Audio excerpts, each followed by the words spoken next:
Hello there. Thanks for joining me today on Psychology for Today. Program when as a psychologist, I address the issues of the day and the research and the studies that we have made on a particular topic. Hey, today our topic is education. The educational system that we have across the country, highly stressed. If we talk about stress, this is the issue of stress in our world today, is our educational system, our educational teachers, and our boards of education, and on down the line. And we're going to address that issue today. It's a system in stress, it's in trouble. But it's a system that is also backslidden. You know, when COVID came 2 years ago, and our kids were basically kicked out of school, they lost about 2 years of their academic advancement and performance and academic skill. Well, the problem is they were 2 years behind already. So that brought them to almost 4 years behind where they should be in their knowledge and experience in the educational world. So our kids are in trouble. Our teachers are in trouble, our educational system's in trouble, and our kids certainly are in trouble. And somebody even showed that one research study showing that our educational system is operating as it was in year 1999 to 2000, 20 years ago. So our educational system has not made a great deal of advancement, and we're going to discuss that a little bit more too. But it's a system that is in great need of parental connection. The problem with our educational system is that they have removed the teacher from the educational system, the educational classroom, the educational building, the educational campus, and our parents have been separated from the school. Now, to some degree, parents have done it themselves by working 40 and 60 hours themselves and don't have time to be part of the educational system of their children. So partly it's the parents' fault on that, and partly the school hasn't adapted a way to keep the parents involved and keep them in line with the educational progress that their kids are making or not making, if whatever might be the case. But also our educational system is one of need of leadership, wise leadership. We don't need more money. Our educational system has money. In fact, we have more money than most educational systems use. They're building money, and there's classroom money, and there's supply money, and so on, that sits in budgets.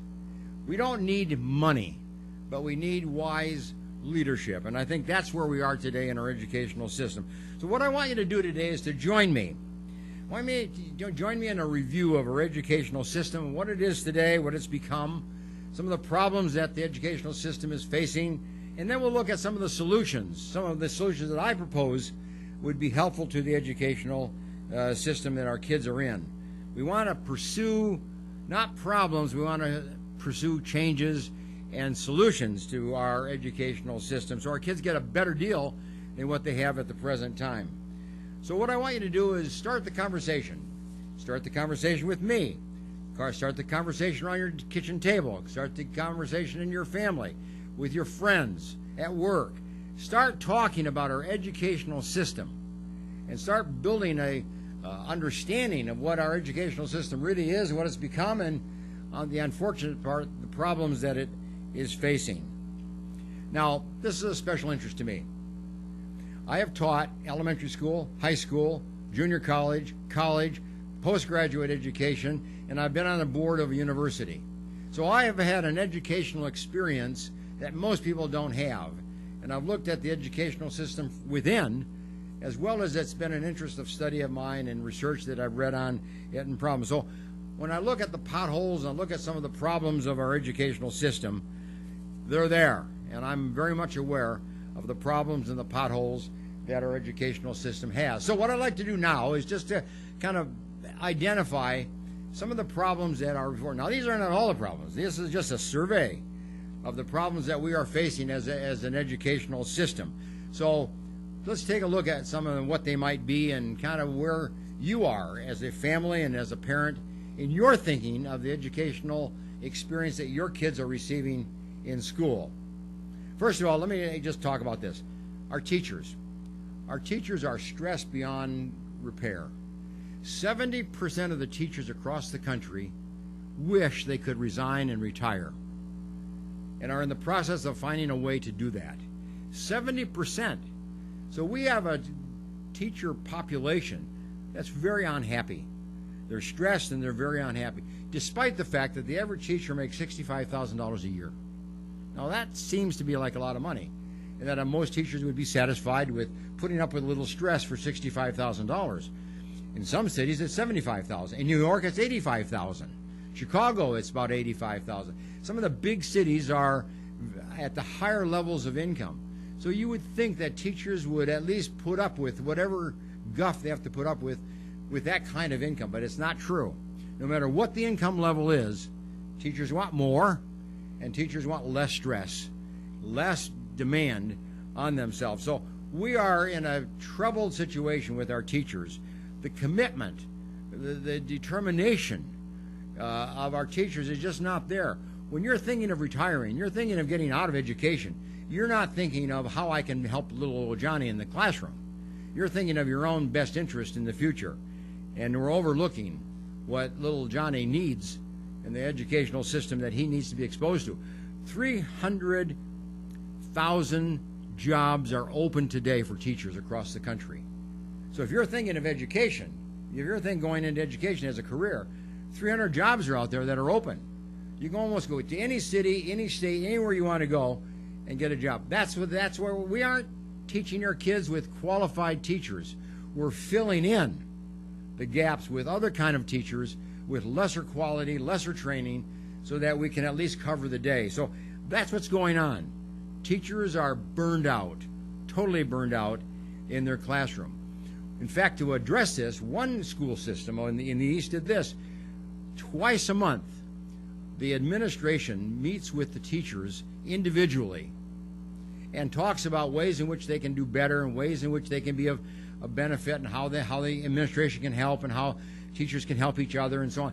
And it's increasing the joy of teaching, and it's increasing the commitment of teaching, because administrators are committing themselves to helping teachers do their job. So first of all, we have a teaching system with teachers in distress and are having trouble. And until we address that, we're going to have poor levels of education. Secondly, let me say this. Our educational system, or our kids, we're not progressing. As I said a little while ago, they were lost 2 years during the COVID, but they were 2 years behind before that. So they're at least 4 years behind in their educational system. One study did a survey of our kids and to see what kind of scores they were getting. 500 was a very good score. And the kids in that school system were getting 200 at the highest. The highest level was 200. When a perfect score or near perfect score was 500. So you can see the drop, you can see the gap between a quality student that's learning and is doing well, and then a student that is actually in the classroom sitting in that seat struggling with the learning experience. So what's happening? Our kids are struggle. Our kids are in great trouble. And then they become what I refer to as problem kids in the classroom. You know, the classroom has been taken over by the kids. And kids are coming to school with trauma. Kids are coming to school with a great deal of anxiety. Kids are coming to school with depression. Kids are coming to school having been abused. Kids are coming to school having been sexualized. Kids are coming to school without a father in the home. Parents that are not interested. Parents that are working. Parents that are struggling themselves. They're disobeying. Kids are not committed to education. And we have teachers that are struggling. Can you imagine what's going on in the classroom in that combination? And then we have parents that have abandoned the schools. They're going to work. They're at home sitting. They don't know what to do either. So we have really a crisis on our hand, and we look at those three components: the teacher, the kids and themselves, and the parents. So we are ranking very low. California, out of the 50 states in the United States, California is down the bottom, about number 40 out of all those. We are way down the list. And when you look at America, our educational system in America, compared to across the world, we are way down the list. And we're in the bottom third of the list of education around the world. So we are not doing well. And that's part of that combination.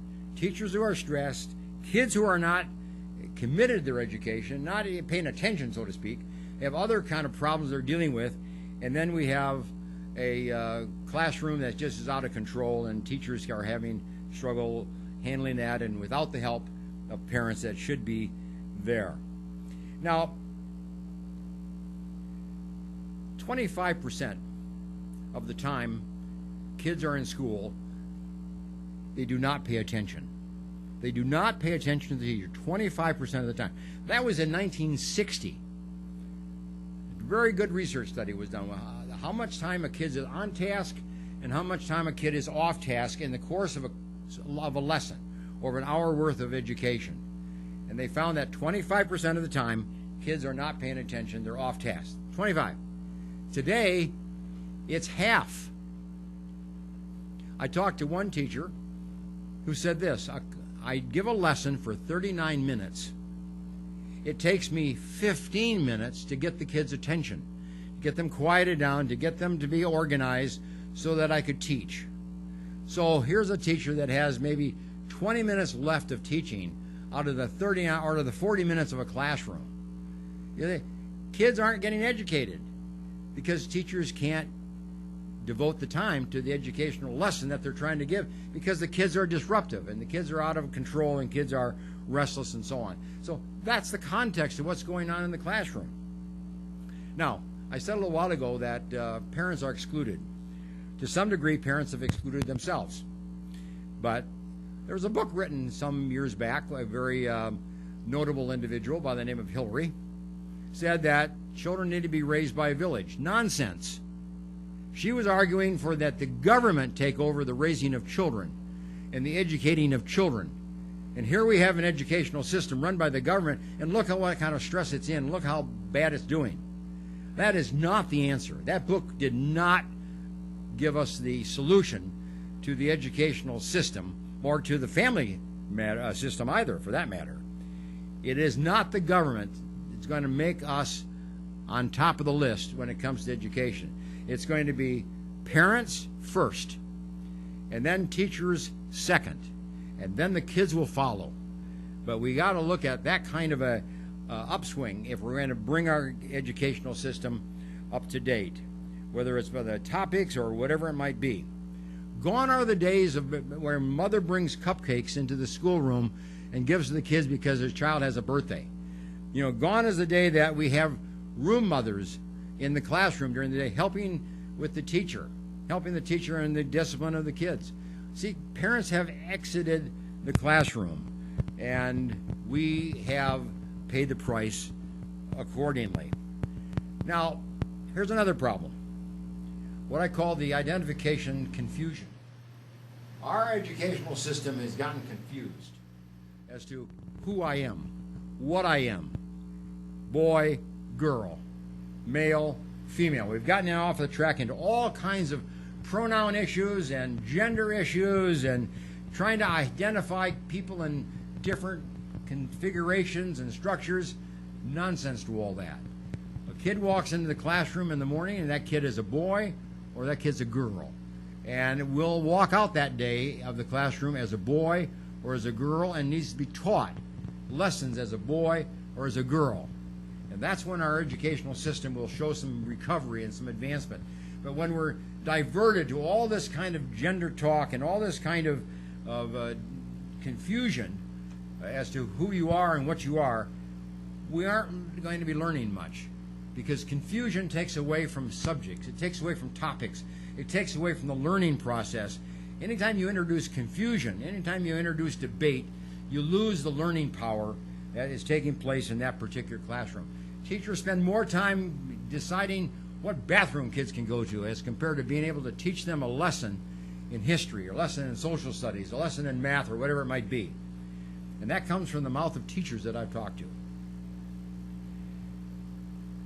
Now here's another problem. Teacher unions.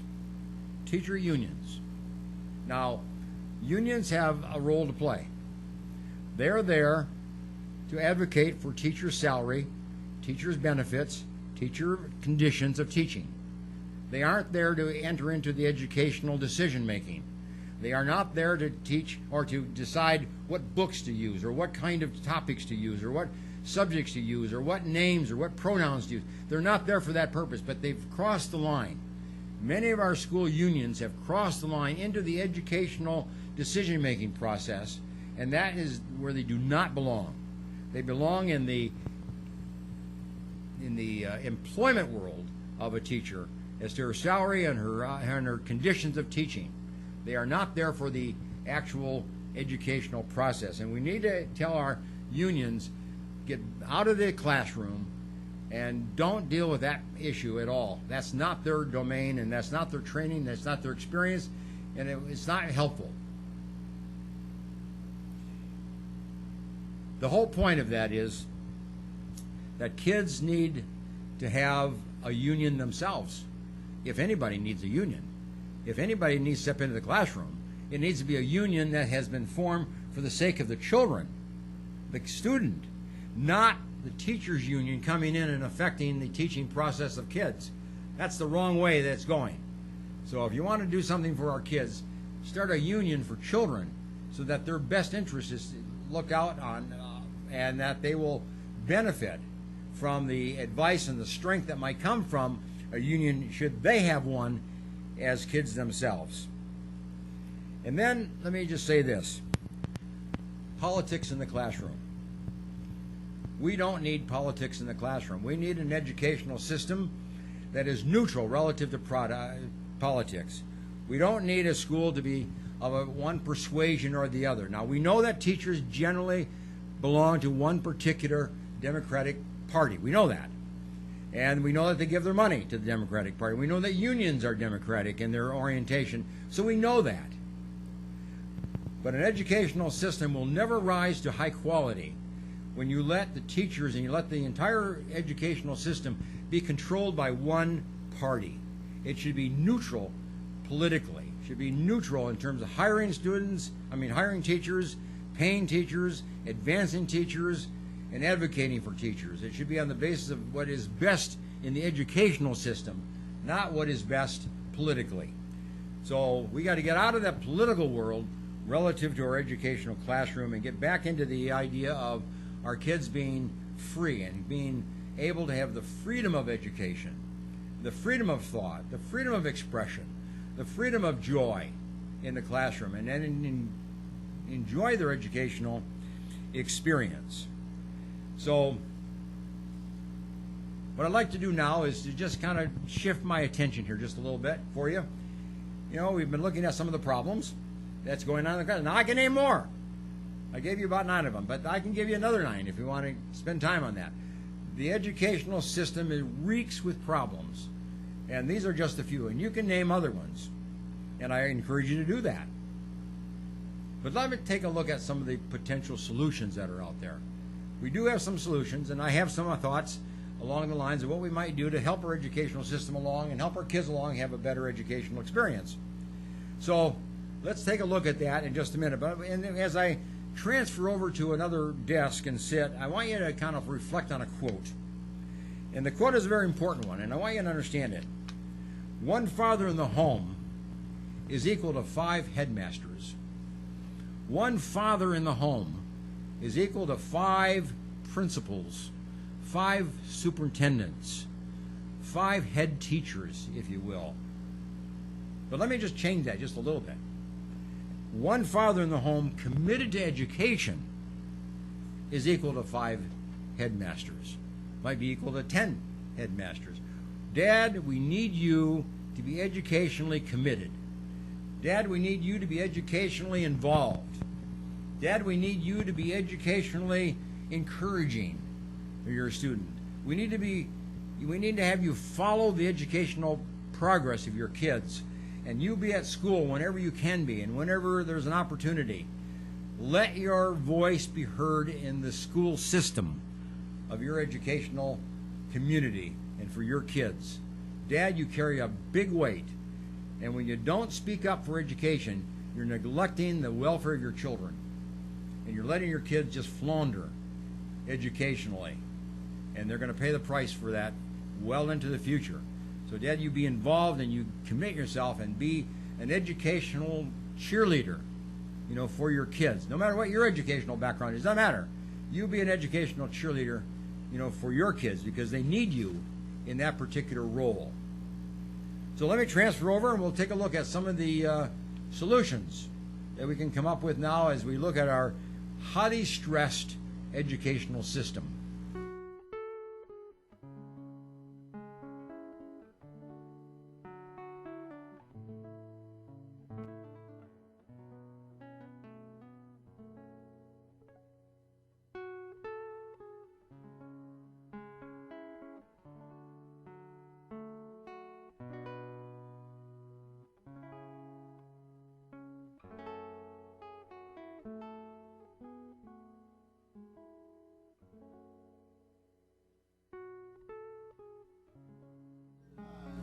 Okay, let me come back to our general topic, an educational system in high distress today, and in need of some creative thinking, and in need of somebody to stepping up and say, here are some ideas, here are some solutions that need to be pursued. That's where we are today. And I'd like to be that voice. I'd like to be that opportunity to tell you, as an audience, as parents, start thinking about ways in which our school system can be improved and be advanced. It won't happen without your involvement as a parent. You cannot rely on the government. You can't rely on teachers. They're all very stressed. They can't even think creatively. You can't rely on kids who are out of control. You can't rely on school boards because they're not functioning well either. So, parent, it's going to be you. And I'll come to that in just a little while as well. But you're going to have to be the answer to this because it's your kid and it's the best interest of your kid.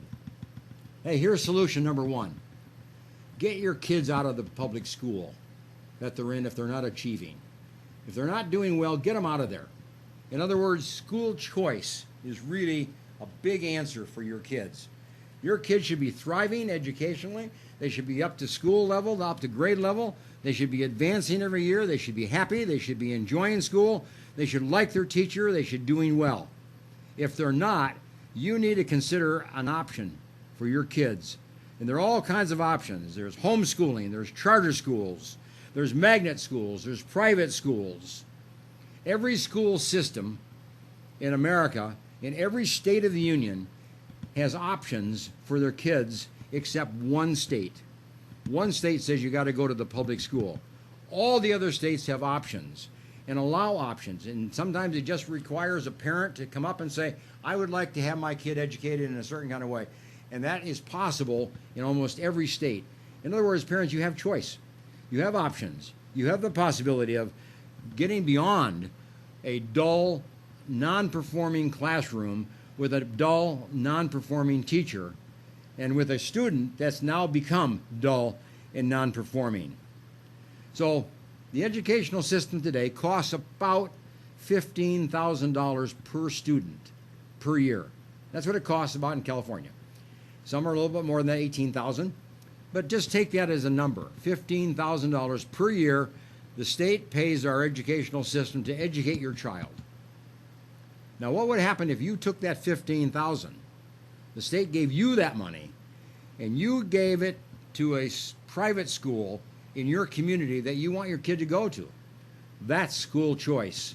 That's what we call the voucher system. Money follows the kid. Money goes with the kid.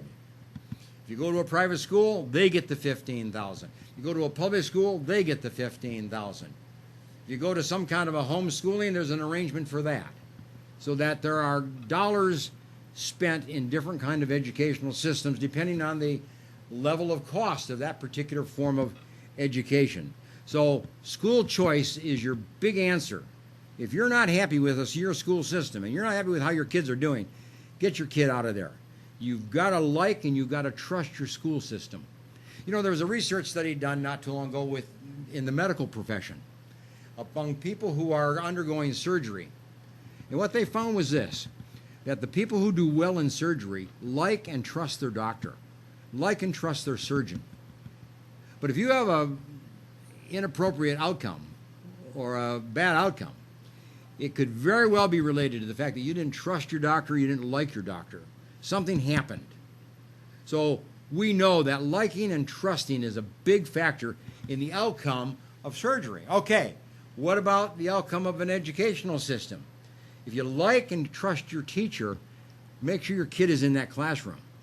But if you don't like, you don't trust your teacher, make sure your kid is not in that classroom. Find another classroom, find another teacher. Do something else so that your kid gets the best education possible. And yet what conceivably be done is that your kid can go to one school for grade 1, go to a different school for grade 2, go to a different school for grade 3, and so on.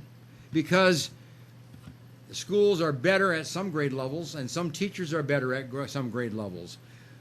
If you're going to follow the public school system, make sure your kid goes to the school classroom where you like and trust that teacher. And if you don't, go to a different classroom, go to a different teacher, or go to a different school. Okay, that's number one. School choice is part of the answer to our educational problem today, and we need to exploit that. And parents, you need not to be intimidated and be afraid to start looking into school choice. Okay, here's another answer to our educational problem. The role of homework. The role of homework is very, very important for our kids. Our kids should do homework every single night. Every student should be required to do homework every single night, particularly when they're 2 and 4 years behind. So it's the homework system that can help a child get caught up. So teachers need to think about ways in which homework can be assigned so that the kid will benefit from that particular homework. Now here's an example of that. I saw a family not too long ago that are from India, and they have 3 children. And when those children come home from school, they take off their school clothes, they get on their play clothes, and they pull out their books, they pull out their computer, they sit down at the table, and they do 3 hours of homework. Mother supervises. And when dad comes home, at the end of that 3 hours or so, the kids show the homework to him, he praises the homework, he reviews the homework, and he commends them for doing that particular homework. And in the morning before the kid goes to school, mother checks the backpack, checks the homework, makes sure the homework is in the backpack, goes back to the school, and that kid has completed the assignment as the teacher wanted. Now that's a home that says homework has value. And you know what those kids are getting for grades? Top A. Top A. They've never had a grade less than a top A. All of them. Because dad and mother are committed to education. Dad and mother are committed to homework being part of the educational experience. And they want their kids to do well in the classroom and in the homework setting. And then we know that our kids will be bright, capable, and competent and do well in school, and the grades will be there, and they'll go on to the colleges of their choice, thereafter. So remember, first it's homework. Remember Grandma's rule? Grandma said this: first you eat your meal, then you have your dessert. First you do your homework, then you go out and play. That's Grandma's rule. So what I'm suggesting to you as parents is reclaim Grandma's rule. First you do your homework, then you play, then you have computer time, then you have video time, then you can do other things that you want to do. But you first do your homework. That's priority. Okay, let me give the third possible solution to our educational trauma and stress that we're experiencing. And I call it bring back the PTA. Bring back the PTA. In our schools, we used to have 4 evenings of school year, at least 4, sometimes it was 6, where parents were invited to come to a school, meet the teachers, look at the classroom, and then come into a big room and have an educational experience. Somebody would teach a topic. Somebody would teach a particular issue or talk about an issue that was of interest to the parent, such as helping homework, how you can help your kids do homework. And parents were educated through that PTA system. Parents and teachers bonded because of that PTA system. It became then a joint effort. Teachers and parents came together and worked together, and kids flourished much better in that kind of a system. but we've now seen that pass by. Most schools do not have PTAs anymore. Some do. There's a few that do. But it's not like it used to be. And what we need to bring back the teachers and bring back the parent to come together into what is called a Parent-Teachers Association meeting. Bring back the PTA. Now, unfortunately, many of our politicians are not in favor of helping our educational system. I wrote our legislators a letter about 2-3 months ago on this topic of bringing back the PTA and asking them to see that school systems are required to have a PTA. You know, to this day, 3 months later, I've never heard back from those politicians, which tells me the politicians are not interested in education. They're not interested in that system of helping our kids. They're into other issues that they're spending their time on. So we can't expect the educational system to be improved by our politicians. They're not going to do it. You, as the parent, are going to do it, and I say it, you can do it by bringing back the PTA. It's not the government. It's not the village, the government. It's you, the parent, and your kids together. Now, let me give you another solution, what I call progress assessment. You know, school systems over the years have had an annual testing week at the end of the school year to see how well a kid has done throughout the year. Unfortunately, that's too late. The kid's gone all year behind, further and further behind, and we don't learn how far back the kid is behind until the end of the school year. And then he goes on to the next classroom, and he picks up a whole other set of subjects and is never brought back on a remedial basis to learn what he didn't learn in the first place. So progress assessment needs to be done in a different manner. I say that it needs to be done at least twice a year. You don't have to give all the tests and all the subjects and everything twice a year. You target. Maybe one particular test is math and spelling. Maybe another one later on is reading and history or something of that nature. But separate topics, separate subjects, separate time, and assess our kids where they are. And when our kids are behind in school, when they are not progressing, then a decision needs to be made at that point so our kids don't progress forward as if they are on task, on grade level. When a kid is not on grade level, something's got to be done. And our educational system doesn't have that. We do the test, we look at the results, we say, oh, that's too bad, he's 2 years behind, 3 years behind, or this student's up to grade level, or this one's advanced, and then they just go on to the next grade level. It's kind of like something we talk about, but we don't act on. We don't do something for those students that are behind. So that leads me to the next point, what I call learning markers. We need to have a marker at grade 3, a marker at grade 6, and a marker at grade 9 that says that if you don't come to that level of achievement in grade 3, then you don't go on to grade 4. You have remedial education in some way. You have some stop, pause, so that you can pick up the subject matter that you're behind on and start getting up to speed so you then move on to grade 4. It may take you, you may have to go to summer school for that. Required. But you can't go on to the next grade level until you meet the markers of grade 3. You don't go on to grade 7 if you don't meet the markers of grade 6. You don't go on to grade 10 and if you don't meet the markers of grade 9.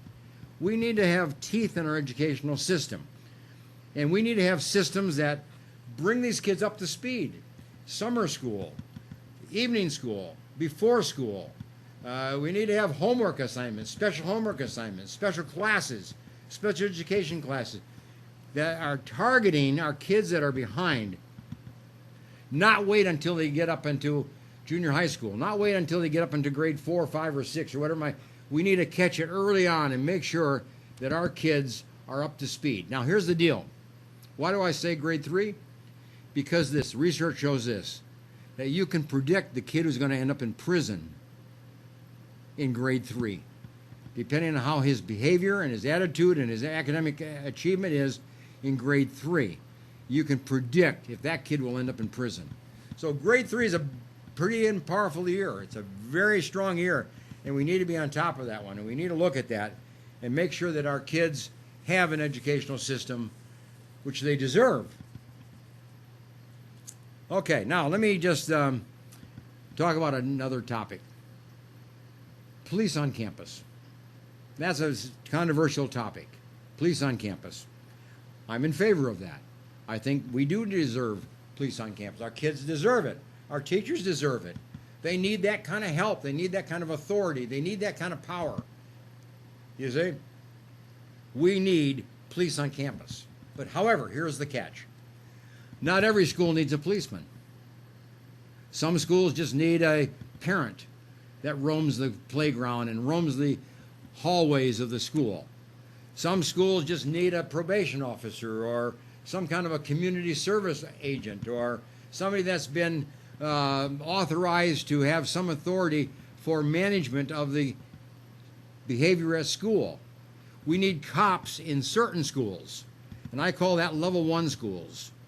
Level 2 schools are where we just need a little bit of authority, and level 3 is where we need like a parent that would just be there to help and to oversee some of the activities that go on in between school hours and recess time and before and after school and so on. That's level 3. But if you have a school that's in a high crime community, if you have a school that's in a high crime neighborhood, you put a cop in that school. If you have a school in a low crime neighborhood, you don't need a cop in that particular school, except maybe one that would pass by periodically and just stop by and spot check what's going on. So when I talk about police in the campus, the answer to that is yes, but it depends on the history of the violence of the school.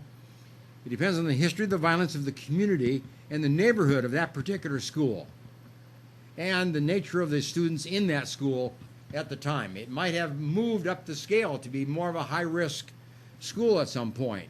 So it goes from number 1 to a number 3, or it goes from number 2 to number 1. It's fluid, but we need to call upon our police force, and we need to call upon our monitoring systems for school and have different systems for different schools and different situations. Which leads me to a very similar topic. What about guns on campus? Do we have guns on campus? I say yes. Yes, we need a gun on campus, but not every campus needs a gun. Not every teacher needs a gun. Not every floor needs a gun. Not every grade needs a gun available to a teacher. You see, some schools might need that. Some because they're in a high crime violent area. And there are a lot of teachers that have been in the war, are qualified to have a gun. They have registration, they have training, they have experience. They've been in the war, they know guns, they can handle them, and they're a teacher. And those kind of teachers can manage a gun safely in the classroom. And we might do our kids well to protect them and to guard them a little bit better if there was a gun in the classroom. Even if that gun changed hands from one teacher to another, from day to day to day, so nobody knows where the gun is. That might even be a good answer to helping our kids become safe in the classroom. Now, let me move on to another topic. Parental embracement. We need teachers to embrace our parents. We need more open houses. We need more parents in the classroom. We need more help from our parents to help teachers grade subject matters and papers. We need teachers that will call upon parents to help teach a subject matter because they're skilled in that particular area. I've taught in many school classes subjects on psychology because a teacher knew that I could do that, and I've gone in and taught about stress management. I've gone in and talked on different topics because I'm a parent of a kid and I have a subject matter that I can teach. Parents need to be involved in the teaching process of their kids in their classroom. Teachers need to open the door for parents that can help them. We need to embrace our parents and the skills that they have, the contributions that they can make, the lessons that they can teach, the ways that they can volunteer. They can help in the policing process that I've just talked about. Parents can be aides to the classroom. role models to our kids. We need to open our doors to our parental population. Sometimes it's dad, sometimes it's mother, sometimes it's grandpa, sometimes it's grandma, sometimes it's an aunt, sometimes it's an uncle. But let the family be part of the teaching process, if at all possible. Now, what about some policies regarding drugs and the cell phone? Let me just say this. One teacher told me this, that it takes me 10 minutes of every class to get the kids to put their cell phone into a box so that they don't have it to play with during the class. 10 minutes of every lesson is taken just putting cell phones into a box. A school needs a policy that says this: cell phones remain at home. Now, if a kid has a medical problem or has some reason to have a phone, that's different. Then you can have exceptions for that. But without that, kids need to leave their cell phone at home, and they can get their cell phone when they return home after school. We shouldn't take 10 minutes of every classroom throughout the day just to put a phone in a box. That's not the way to run a classroom. We don't want kids playing with a cell phone during class, but we don't want them to take up the whole time for lessons either. So there are exceptions, but park the cell phone. No teacher should have to have kids play with a cell phone during a lesson. Same with drug policies. Our school should have a drug policy. What we now know in research is that kids start to use drugs in age 14. Now, age 14 is when you graduate from junior high and you move on into high school. So that's when our kids are getting addicted to marijuana. It's at age 14. Schools need a policy of drug use at age 12. That's 6th grade, 7th grade, 8th grade, and then on through the high school. So if a school doesn't have a drug policy, that school's missing the point, and the school's fostering drug use among their students. So we need a policy for drugs in our school, which means no drug use. Let me tell you a story. I talked to a kid a couple of months ago who was age 14, started to use drugs. He used drugs every single day from 14, that's grade 9, all the way to graduation to grade 12. Never missed a day of being under the influence of marijuana. And not one teacher noticed it. Not one teacher called him on it. Not one teacher suggested that that may be a problem. Not one teacher addressed it. 4 years of marijuana every single day going to school. And that kid was brain damaged in the end of those 4 years. And it took him 4 more years to recover from non-drug usage. Our educational system's in trouble when we allow that kind of behavior to take place. Why don't schools have a drug policy and enforce it? Well, we can do that. Now, let me just say this before we end here. School boards. I want to talk about school boards just for a minute. School boards are important.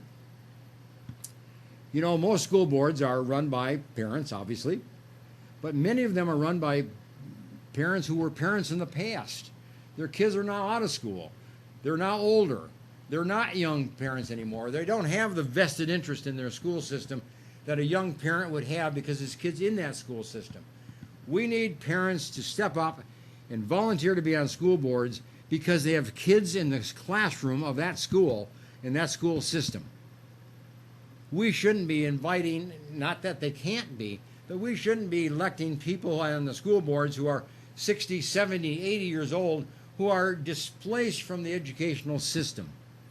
We need parents who are actively committed to education, whose kids are in that system, and they have a vested interest in what goes on in that educational system. So school boards are the place for parents to find themselves and get elected. So you have a voice, you have a vote, you have authority, you have influence, you have leadership. As I said, we need leadership that's wise, and that could be from our parents.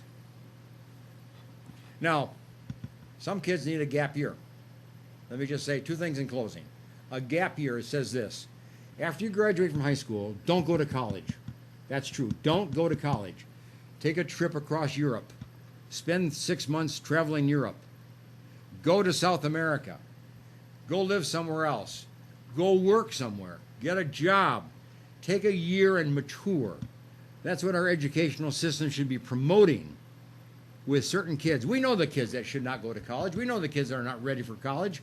We know the kids that would bomb out if they went to college. We know that. Recommend that they do a gap year. They go and do something to mature themselves and then move on into the college experience. And lastly, make sure your community has a wide variety of early education options. Kids that go to preschool do better in reading when they go to school, do better in their social skills when they go to school. They do better in their attitudes and their commitments to school, and they're following directions and following advice when they are given that, because they learned that in preschool. So preschool is the place to learn how to learn. And when you then go to school, you know how to learn. So give preschool an option. If your kid is at preschool age, get them into preschool. Don't overlook that as a positive opportunity for kids. And school systems should be promoting preschools within the educational system, within the private systems, within the school options, within all the special education options, within all the school choices that are out there. School choice should be given for preschool as well. So parents, there are a lot of options out there. So let me just say this. We are in an educational system that's under stress. We are in trouble. Your kids are in trouble. You're sending your kids to an educational system that is out of control, that doesn't know what they're doing, that doesn't have the resources to do what they should be doing, and they don't want to do it. Teachers that don't want to teach. 70% of them don't want to teach. That's the kid, that's the teacher that's teaching your kid. You need to be very much on top of this thing and find options and find ways in which your child isn't put down, isn't given a poor education, isn't given an inadequate education. You want the best education for your kids, and here are some options for you. Here are some ways that you can do that we've now talked about. So give thought to that. Talk about it at home. Talk about it as parents. Talk about it at your school. Go to your school. Talk to your principal. Get answers. Make decisions. And do what is right for your kids. And you'll be happy, and you'll have a kid that will be an educated kid and will move on into an educational success experience. Hey, thanks for joining me. And let me just give you my book, Dr. Teach Me to Parent. Now, I talk about all kinds of problems kids have. But in each chapter, I give a little section that says, go to school, talk to the teacher, and together develop a plan of how you can together help the kid through that particular problem. It might be an anger problem. It might be a drug use problem. It might be a reading problem. It might be a spelling problem. It might be a problem in just socialization. But how can the home and the school work together? How can the mother and the teacher work together? The parents and the teacher work together to help the kids in that particular problem. Every chapter is written that way with an opportunity for you to get some ideas of what you can do at home to help your kids, but some ideas of how you and the teacher can work together to help your kids through some of the problems in life that they're facing. Bye for now, and thanks for joining me. See you next time. Bye-bye.